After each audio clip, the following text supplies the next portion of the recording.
Robert Pattinson, Kristen Stewart, playing Edward and Bella from Twilight. We're so excited to have you guys here. Thank you so much for taking the time. Oh, thanks for having us. Yeah. I'll start with you, Robert. Robert, this is the second major literary characters you've been playing that are some of the most imaginative series of the last 100 years.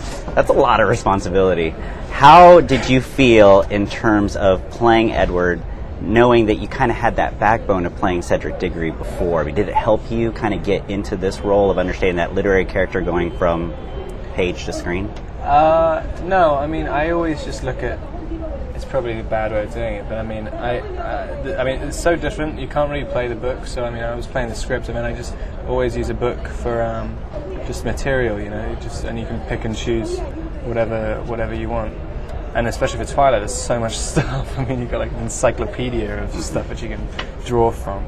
So I guess I kind of just used it as a helpful tool. I had heard that you'd actually taken some time and kind of put yourself away for a while to kind of feel that sense of loneliness and that sense of being on your own. And do you think that helped you kind of get prepared prior to starting? Yeah, definitely. I mean, yeah, it did. It really did. I mean, I had to change. Like, I mean, I had a very, very strict idea of how I wanted to play it, and it changed pretty much in the first shot on the first day, like to almost the polar opposite.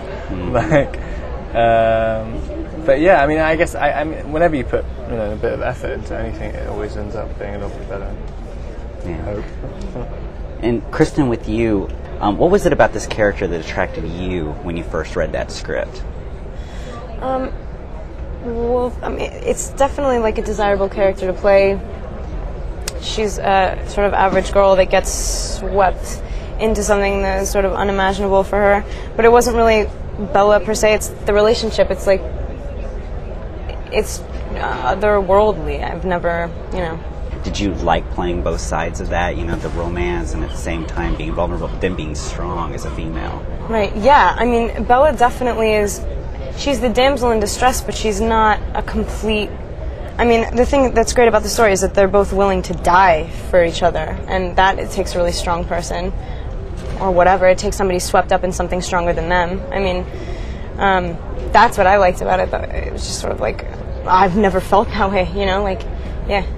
And then with this role, how do you now feel knowing that, you're on the cover of Vanity Fair, you are one of those rising stars of Hollywood? I mean, did you know this role was going to take you to that level next?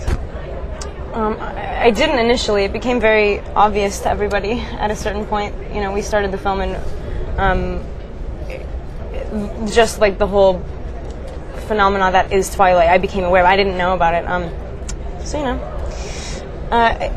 think it's better that way. I think I probably wouldn't have done it, and I'm glad that I did. I'm really glad that I did. Yeah. Robert, the vampires of Twilight are not your typical coffin-sleeping, garlic-loathing type of vampire. There's a certain depth and variety to it. How did you develop your own vampiric qualities when you were getting into this role of Twilight? I don't know. I mean, I preferred seeing vampirism as a kind of incurable disease rather than just... you just are a vampire. I mean, I just abandon all cliche and just go on what the facts of what their characteristics are. I mean, you're 1,000 times stronger and faster than a human being. You live forever, and you have a constant desire to feed on humans' blood. And I guess I just sort of thought, like, okay, well, if you're just a normal guy, and then suddenly something happens, someone bites you, and you end up like that, like how would you live? And I guess there are some certain physical things as well to look stronger and faster, whatever. But at the same time, if they're moving around at light speed all the time, then people would notice. And I thought about like straining, like looking strained when you're trying to move like a normal human being, because if you could get from here to there in a second, you wouldn't just walk.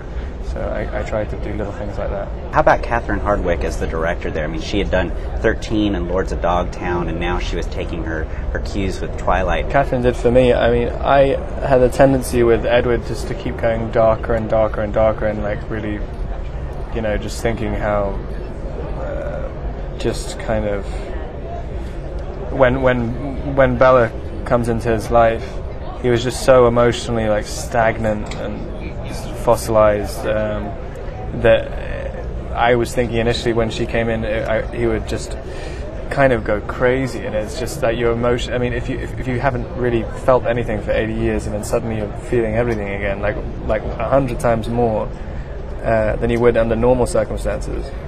I mean, I just thought that he would be so desperate all the time, and obviously, like watching somebody desperate, like suicidal all the time, it's not. So Catherine helped just lighten it up like a bit, because he is kind of light in the book, like really. I just kept saying him. I know. I just have to have a tendency to make him more depressed, and so Catherine kind of helped with that. Stay away from that. What do you think Robert brought to the role that added that certain character of making Edward that much more human or that much more intense? He just totally explained it. The book is written in a way that you could take like what's on the surface. It's all very obvious, it's like this perfect man, and she's completely in love with him, and he's confident and suave and opens her door. But if you look at their circumstance, this does not facilitate happy people. So he knew that, he got that. I mean, like we did a really classic, conventional audition process. I auditioned for it, and then I read with guys, and he was just the only one that came in that had that looked like they were thinking about something other than I'm on camera looking handsome. So, yeah. Well, thank you for bringing that romance to the screen, and thank you for bringing Twilight to us. So thank you very much. We appreciate it.